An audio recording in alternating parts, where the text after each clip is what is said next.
Aquarella, c'est de l'aquarelle en français. C'est un formidable système de sensations et de nuances en général, qui joue sur la transparence de l'eau et de la couleur et sur des fonds de papier. Donc c'est une image poétique.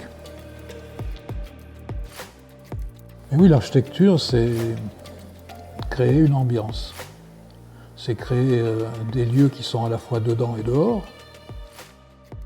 Donc on va voir des choses qui sont différenciées et on va voir des silhouettes, on va voir des formes.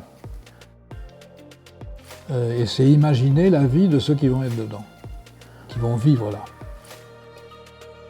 Donc ce qui a été mis en place là, c'est une petite ville dans la ville en fait, c'est quelque chose comme ça.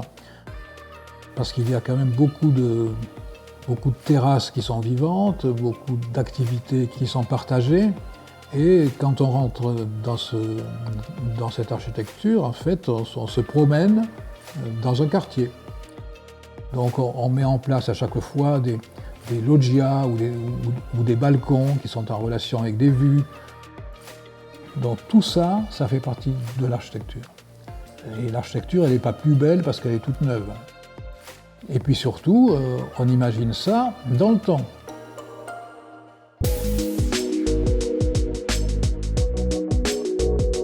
Donc ce que j'ai cherché là, c'est quelque chose qui soit un lieu de convivialité, un lieu de rencontre, un lieu qui fonctionne aussi bien dans les jardins du bas que sur les terrasses. Donc le bâtiment lui-même, c'est une ambiance, c'est une série d'ambiances, c'est une série de cadrages, c'est une série de terrasses et de lieux qui vont s'animer avec la vie. Donc ici, moi je cherche toujours à être quelque part, qui est à Quito, qui s'appelle Aquarella et qui a sa propre identité.